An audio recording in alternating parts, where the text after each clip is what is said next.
চললুম মহেশের রথযাত্রা দেখতে। মহেশের রথযাত্রা পশ্চিমবঙ্গের হুগলি জেলার শ্রীরামপুরে অনুষ্ঠিত হয় এবং এটি ভারতের দ্বিতীয় প্রাচীনতম ও বাংলার প্রাচীনতম রথযাত্রা উৎসব, যা কিনা 1396 খ্রিস্টাব্দ থেকে পালিত হয়ে আসছে।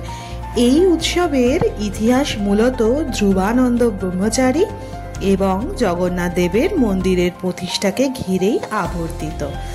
তো আমি সরাসরি জানেন তো পৌঁছে গেছিলাম গর্ভগৃহে, ঠাকুরের গর্ভগৃহে।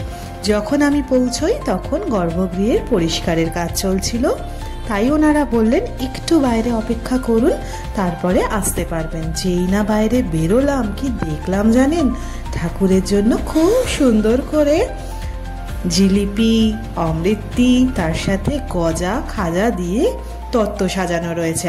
আর পাশেই ঠাকুরকে সকালে যে বাল্যভোগ দেওয়া হয়েছে সেই ভোগ কিন্তু বিতরণ হচ্ছে।